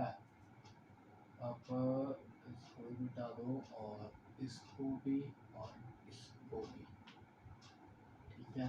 तो बेरियम हमारे पास अब एक ही बेरियम, यहाँ पे भी एक बेरियम, क्लोरीन 2, यहाँ पे 3, यहाँ पे एल्यूमिनियम जो है 2, वहाँ पे 1, और सल्फर जो है यहाँ पे है 3, यहाँ पे है 1, यहाँ पे ऑक्सीजन है 12, यहाँ पे है 4। अब पहले हम एल्यूमिनियम से करके देख लेते हैं, ठीक है। तो एल्यूमिनियम जैसे कि हमारे पास इंटू 2 करेंगे 2, अब यहाँ पे इंटू 2 अगर हम करेंगे तो यहाँ पे आ जाएगा 6। यहाँ पे अगर हम इंटू 3 करेंगे 3 टाइम्स ऑफ, यहाँ पे भी इंटू 3 टाइम्स ऑफ हो गया, ठीक है। अब यहाँ पे अगर हम वही चीज़ होगी, यहाँ पे इंटू 3 करो, यहाँ पे भी 3 करो, यहाँ पे भी 3 करो, 3 3, और यहाँ पे भी 3 3, और यहाँ पे यहाँ पे कुछ नहीं है। अब हमारे पास 3 ही बेरियम 6 क्लोरीन, 6 क्लोरीन, एल्यूमिनियम 2 है, यहाँ पे भी 2 एल्यूमिनियम, 3 सल्फर, 12 ऑक्सीजन, 12 ऑक्सीजन। और ये आपकी एक प्यारी सी इक्वेशन निकल आती है जो कि पूरी पूरी बैलेंस है, वो है 3 times of BaCl2 gives us Al2SO4 3 gives us 3 times of BaSO4 plus 2 times of AlCl3। Pause करके नोट कर लीजिए।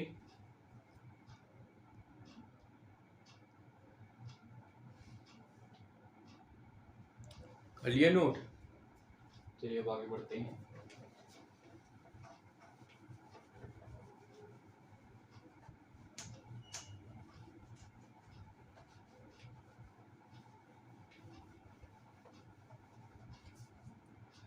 अब आपका थर्ड पार्ट आ जाता है सेकंड क्वेश्चन का, sodium plus water, sodium plus water gives us sodium hydroxide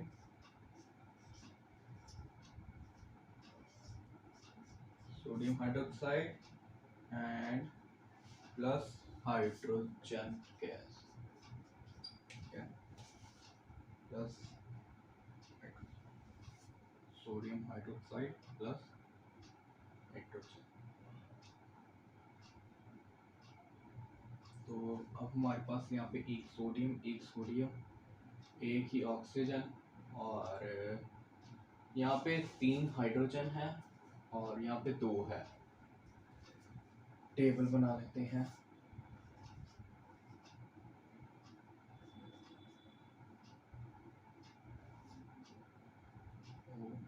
NaHO, NaHO,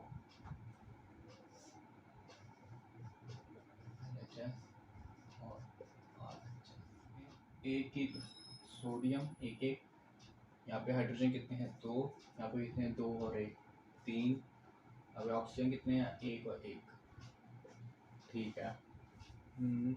हमारे पास यहाँ पे ऑक्सीजन और जो सोडियम है वो तो बैलेंस्ड है, और हमारे पास सिर्फ ये ही है। अगर हम इसको यहाँ पे जो रिएक्टेंट साइड है वहाँ के हाइड्रोजन को 3 के साथ मल्टीप्लाई करते हैं और इसको मल्टीप्लाई करते हैं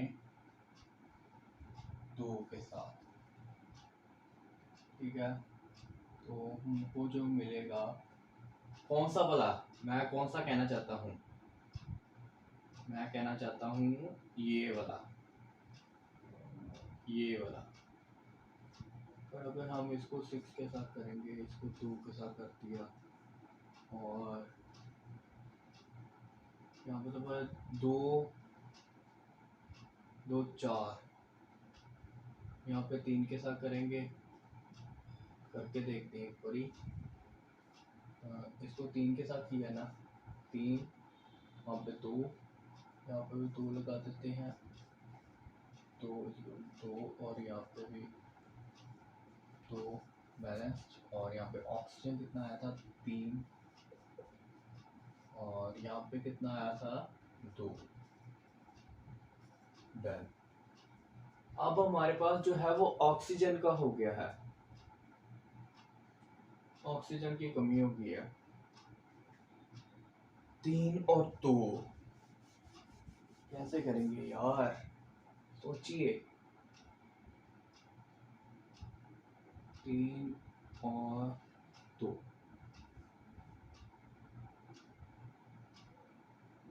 अगर हम इसको 6 भी करते हैं, बच्चों करके देखिए एक बारी। बच्चों देखा सोच के,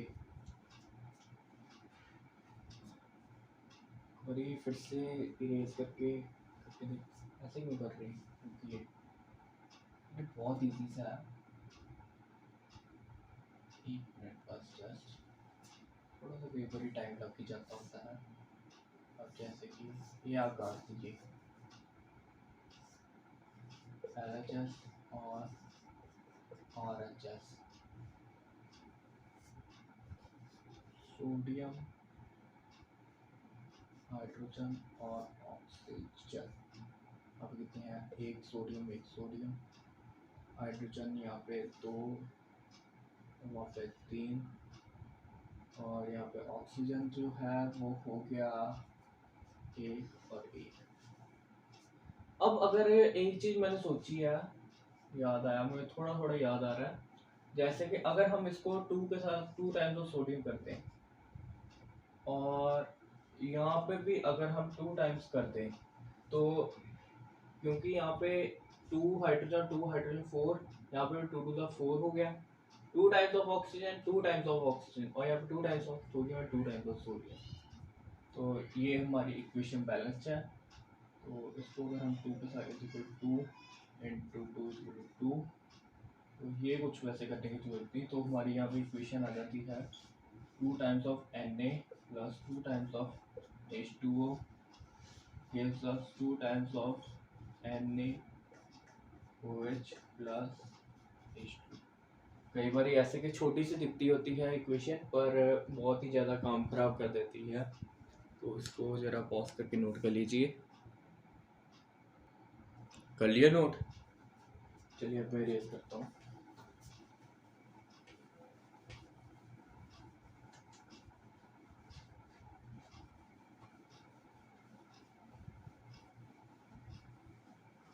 अब इसके बाद आपका आ जाता है थर्ड क्वेश्चन। उसका फर्स्ट पार्ट है, पहले तो है right a balance chemical equation with state symbol for the following reaction. Solution of barium chloride and sodium sulphate in water react to give insoluble barium sulfate and the solution of sodium chloride। ये जो आपकी है ना, ये example है आपकी double displacement reaction की, sodium sulphate and barium chloride. तो ये वहाँ से आप देख सकते हैं। Sodium hydroxide solution in water, sodium का थर्ड का पार्ट है, sodium hydroxide NaOH solution react with hydrochloric acid आपका HCl to produce sodium chloride solution and water। तो आपका न्यूट्रलाइजेशन रिएक्शन हो गया,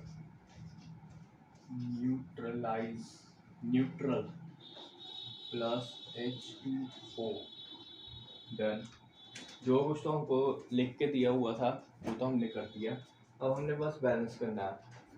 यहाँ पे हमारे पास 1 2 3 और 4 चीजें, 4 एलिमेंट्स है। सोडियम बैलेंस्ड है, ऑक्सीजन भी हमारे पास बैलेंस्ड है, वहाँ पे हाइड्रोजन भी बैलेंस्ड है, क्लोरीन भी बैलेंस्ड है। तो यार बैलेंस्ड ही निकली। तो ये आपकी सेकंड पार्ट की आपकी केमिकल इक्वेशन है, इसको आप नोट कर सकते हैं छोटी सी। अब इसको आप न्यूट्रलाइजेशन रिएक्शन कहते हैं। आपने 5th क्लास में एसिड एंड बेसिस सॉल्ट में चैप्टर जो है वो पढ़ा होगा, उसके अंदर आया था neutralization reaction, the reaction in which acid and basis react to give salt and water is known as neutralization reaction। तो ये वही वाली रिएक्शन है, थोड़ा रिकॉल कर लीजिए। तो चलिए अब आगे बढ़ते हैं। अब आगे आ जाते हैं types of chemical reaction. Types of chemical reaction, chemical reaction की तो आपको डिफाइन बता ही दी गई है, और उसके अंदर अब है in class like that during chemical reaction atoms of one element to में, ये तो कुछ भी नहीं है। आपको मैं सीधे मुद्दे की बात पर आते हैं। टाइप्स ऑफ केमिकल रिएक्शन आपके ये होते हैं। नंबर 1 तो आपका है कॉम्बिनेशन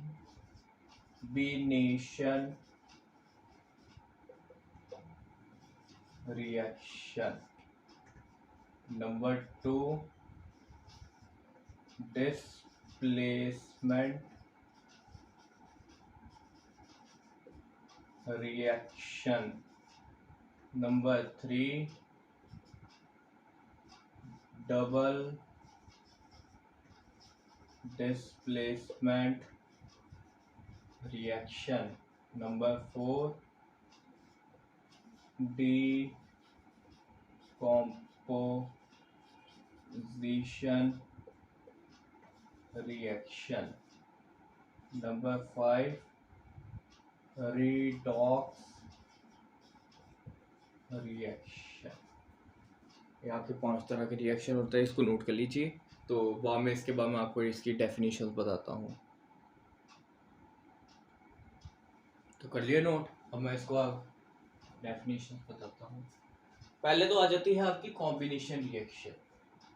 अब कॉम्बिनेशन रिएक्शन है a reaction in which 2 or more product react with each other to form a single product।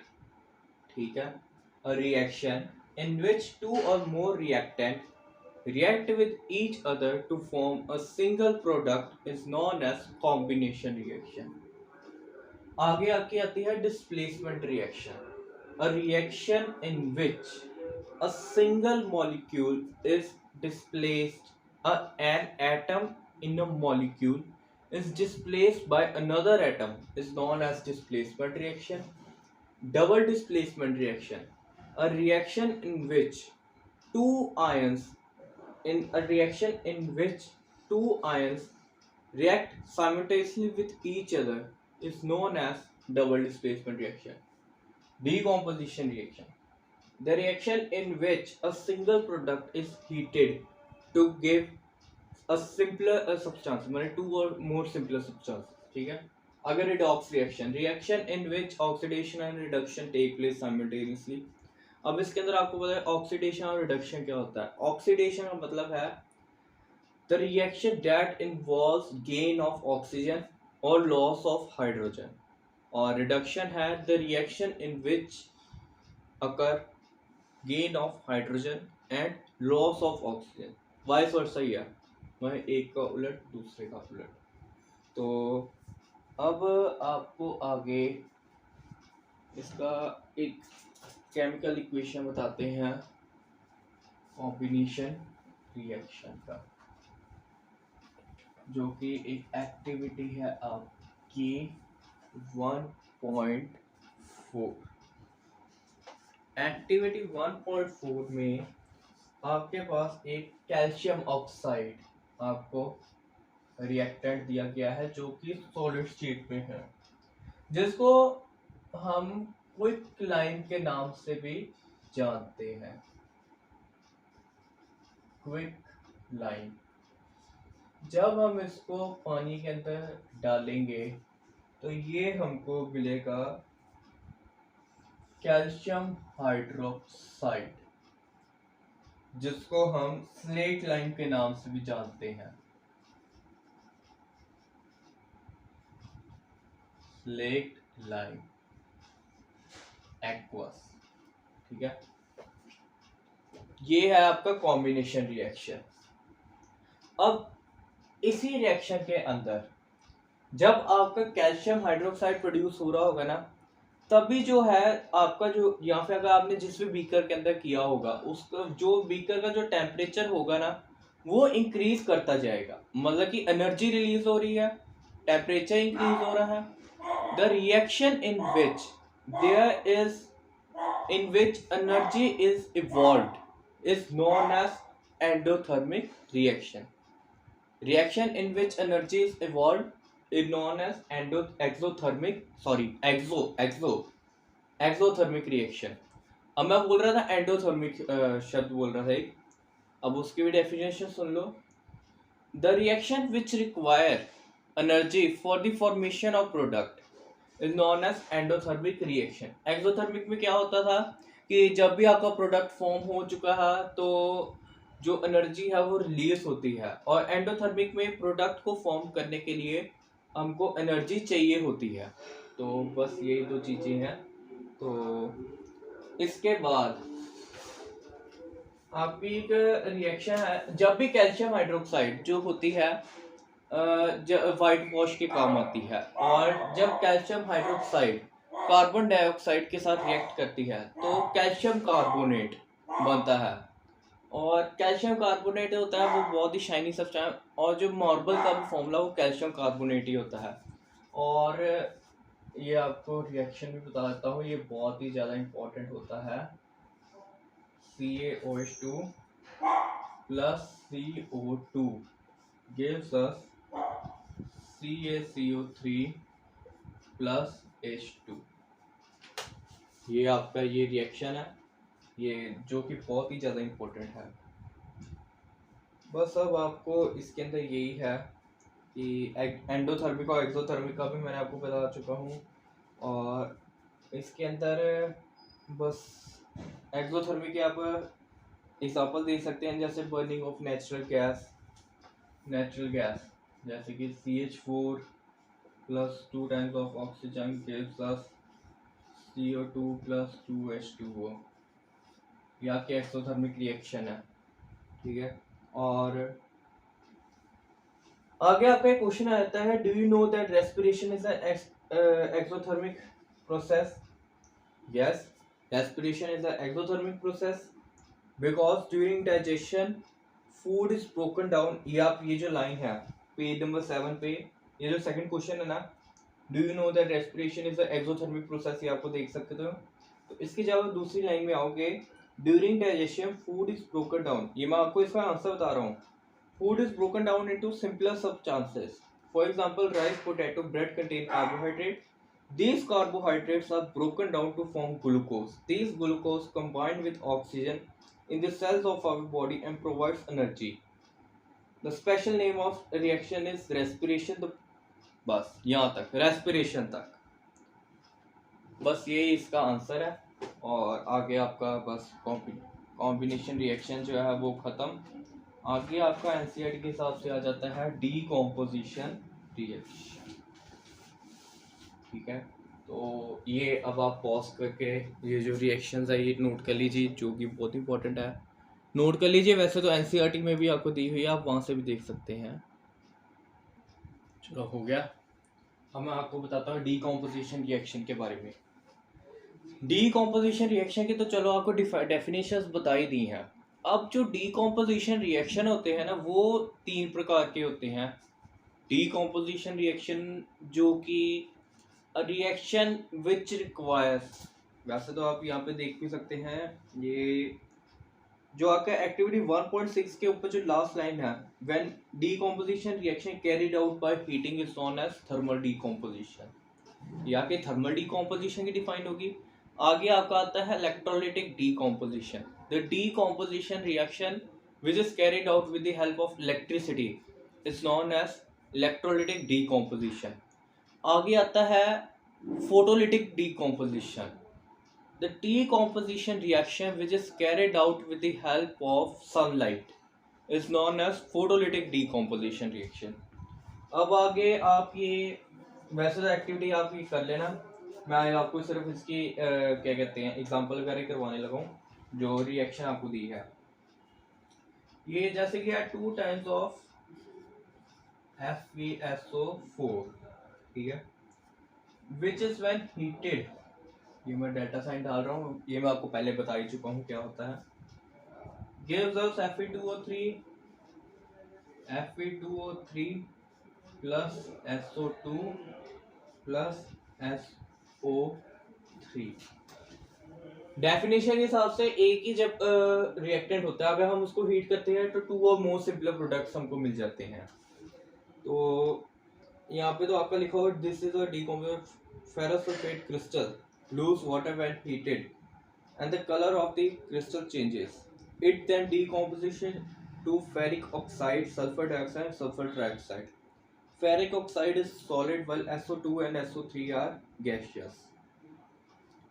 अब जो है ये जो FeSO4 था, ये जब अपनी सिंपल स्टेट में था तब ये ग्रीन कलर का था, पर जब हमने इसको हीट कर दिया और जो बना Fe2O3 ये ब्राउनिश कलर में था। बस यही चीज है डीकंपोजिशन रिएक्शन की, और ये तो आपकी थी थर्मल डीकंपोजिशन रिएक्शन की। अब इन्होंने कैल्शियम कार्बोनेट, जो मैंने आपको पहले बताया था, जो आपकी ये वाली जो थी, इसका भी आगे एक रिएक्शन है। जब हम कैल्शियम कार्बोनेट को हीट करते हैं तो हमको calcium oxide plus carbon dioxide की प्राप्ति होती है। सेम वही चीज बनती है। This is also known as thermal decomposition reaction. तो ये आप नोट कर सकते हैं पॉज करके। कर लिया। अब जैसे कि मैं आपको ये बताया था FeSO4 ग्रीन, ये येलोइश ग्रीन होता है, पूरा ग्रीन ही येलोइश ग्रीन, और ये ब्राउनिश रेडिश ब्राउनिश में होता है। Fe2O3 जो है वो आपका रस्ट का भी सिंबल है, रस्ट जंग जो कि लोहे पर लग जाती है, उसका भी सिंबल यही है। अब आगे करते हैं।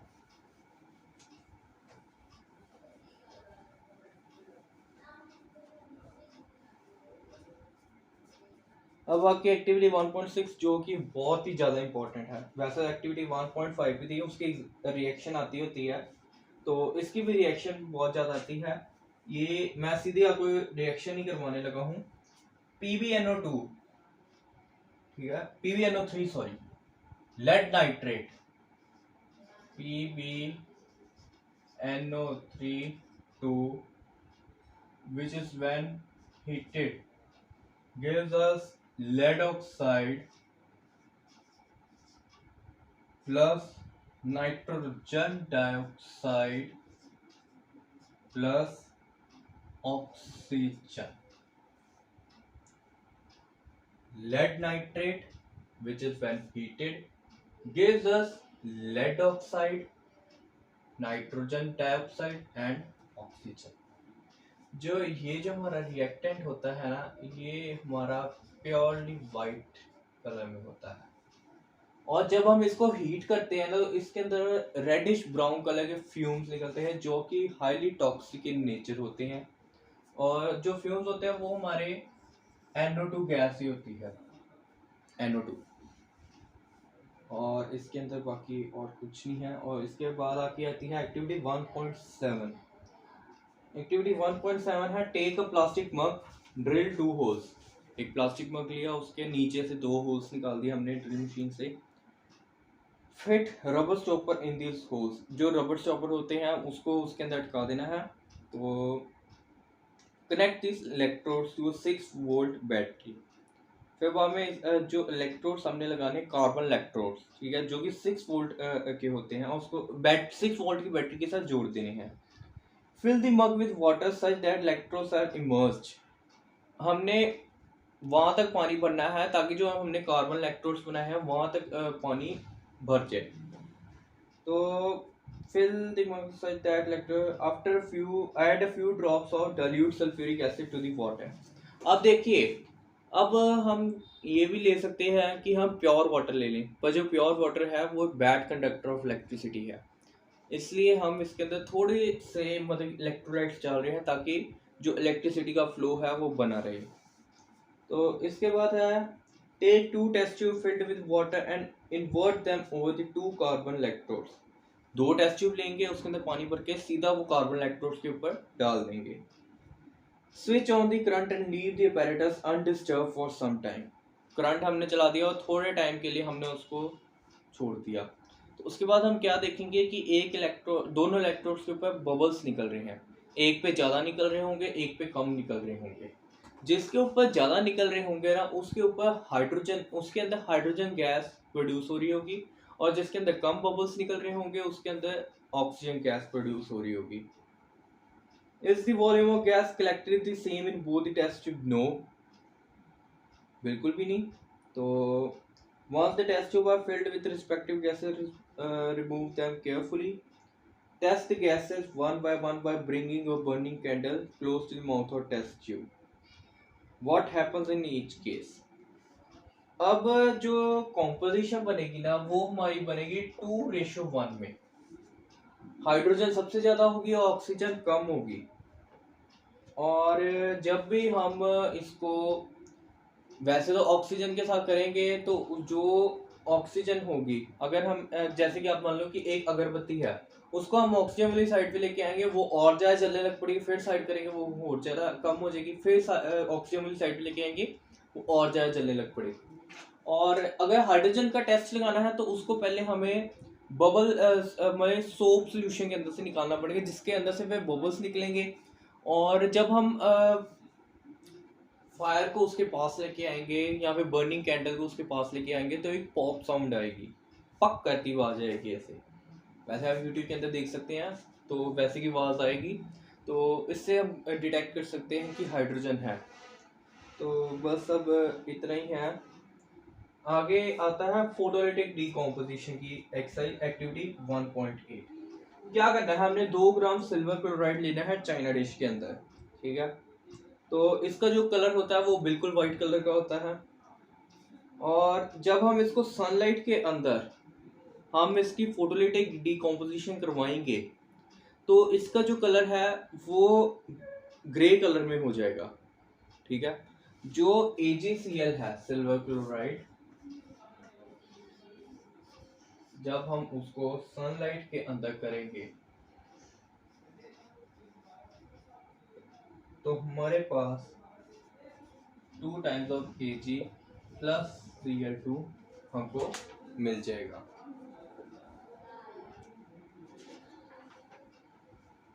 ऐसे ही जब हम सिल्वर ब्रोमाइड के साथ करेंगे सेम चीज, 2 times of AgBr in the presence of sunlight gives us 2 times of Ag plus Br2। एक बार चेक कर लेते हैं, हाँ बिल्कुल सही दिख रहा है। तो जो हमने जो रिएक्शन देखी है ये ब्लैक एंड वाइट फोटोग्राफी के अंदर काम आती है, और इसके अंदर आपको एंडोथर्मिक के नीचे डेफिनेशन भी दी हुई है। Reaction in which energy is absorbed are known as endothermic reaction, ठीक है। तो आगे आपके क्वेश्चंस आ जाते हैं, तो वैसे आप ये नोट कर लीजिए। वैसे तो एनसीईआरटी में दिया ही हुआ है, मैं तो कहता हूँ खुद पढ़ो ये। जब तक आप खुद ही एक्टिविटी सॉल्व करोगे, जो रिएक्शंस है वो अपने हाथों से लिख के देखोगे, एक बारी बैलेंस करना आप सीख जाओगे, तभी तब आपको पता लगेगा, वैसे बिल्कुल भी नहीं पता लगने वाला। अब आगे आपके क्वेश्चन है, question number 1, a solution of substance X is used for white washing. Okay done. अब आपको क्वेश्चन यहाँ पे नीचे दिए गए हैं, name the substance x and right it's formula. अब जो आपका सब्सटेंस एक्स है वो आपकी कॉम्बिनेशन रिएक्शन में है, इसकी जो रिएक्शन है जो सब्सटेंस एक्स होगा वो होगा क्विकलाइन कैल्शियम ऑक्साइड CaO। आगे है right the reaction of the substance x named in the first above with the water. अभी आपको करवा ही चुका हूं, जब हम कैल्शियम ऑक्साइड को वाटर के साथ रिएक्ट करेंगे तो हमको फिर कैल्शियम हाइड्रोक्साइड मिलेगा। डन। तो आगे why is the amount of gas collected in one of the test tube in activity 1.7। 1.7 थी हमारी इलेक्ट्रोलिटिक डीकम्पोजिशन की, double of the amount collected in other. इसका आप आंसर लिख सकते हैं, मैं आपको बता ही देता हूं। Because the molecule of water double there is double the amount of hydrogen present. अब H2O मॉलिक्यूल है, उसके अंदर हाइड्रोजन है वो 2 है और ऑक्सीजन 1 एटम है। 2 एटम हाइड्रोजन के हैं और 1 एटम ऑक्सीजन का है, इसलिए जो हमको हाइड्रोजन की जो उत्पत्ति होगी वो डबल होगी ऑक्सीजन के मुकाबले। ठीक है, तो इसको आप लिख सकते हैं, because in the molecule of water there is double amount of hydrogen as compared to oxygen. That's why the gas collected in one of the test tube is greater than the other. आगे है name the gas. The gas which is most collected, मतलब जो सबसे ज़्यादा होगी वो होगी hydrogen और जो सबसे लीस्ट होगी वो होगी ऑक्सीजन। आगे आ जाता है जी डिस्प्लेसमेंट रिएक्शन।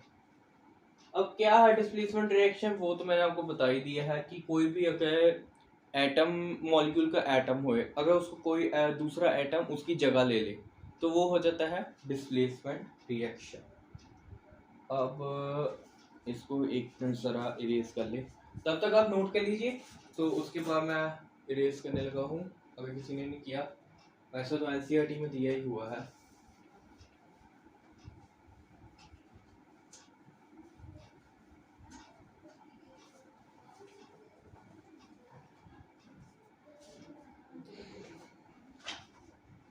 ये तो सबसे ज़्यादा पूछी जाने वाली एक्टिविटी है, इसके अंदर क्वेश्चन सबसे ज़्यादा आते हैं और सेम ही ये जो है इसकी रिएक्शन में से ही आते हैं, जैसे कि iron which is in solid state when react with copper sulphate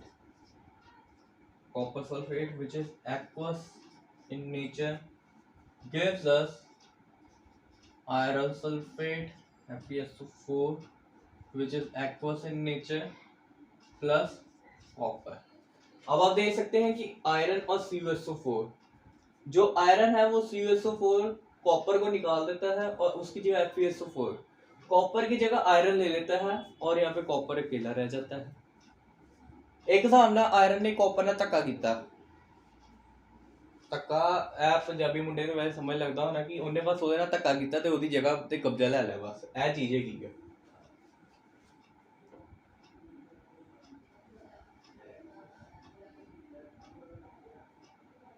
अब ये आप नोट कर सकते हैं, एक बार आप सही से देख लें, पूरी तरह तसल्ली कर लीजिए और फिर अब आगे चलते हैं। और भी आगे रिएक्शन हमको दी हुई हैं, जैसे Zn plus CuSO4 gives us ZnSO4 plus copper, Pb plus CuCl2 gives us PbCl2 plus copper। Note कर लीजिए।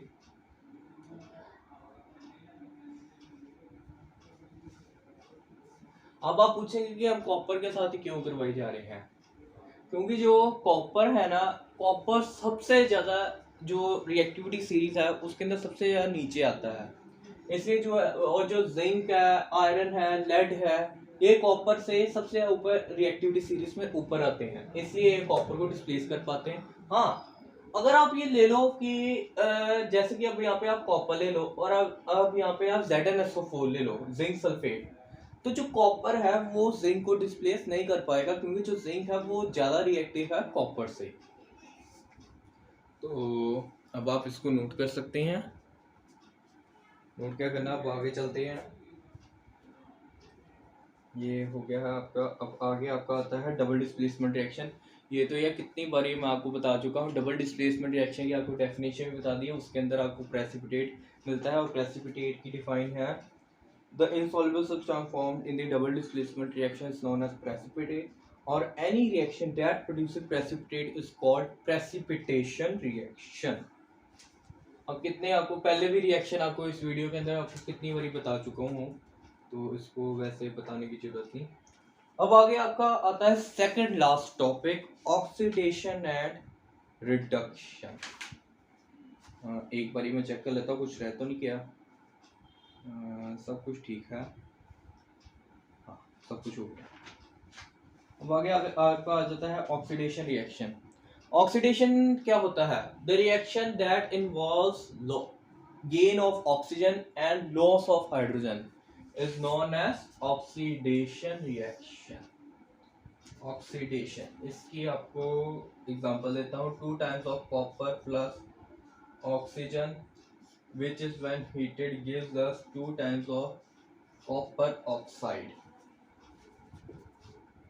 ये आपकी है इस चीज के रिएक्शन ऑक्सीडेशन की।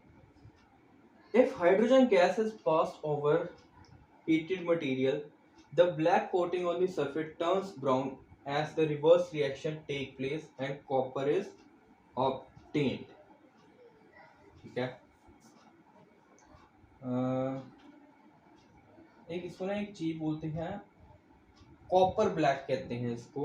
पता नहीं, एक चीज मुझे बताई गई है, जो कॉपर ऑक्साइड होती है इसको कुछ ब्लैक ऑक्साइड कहते हैं इसको, बिकॉज ये पूरा ब्लैक कलर का हो जाता है। और जब हम इसको इसी चीज को, जो ब्लैक ऑक्साइड है, इसको जब हाइड्रोजन के साथ रिएक्ट करवाया जाता है, फिर हीट की जाती है, तो हमको फिर कॉपर प्लस वाटर मिल जाता है।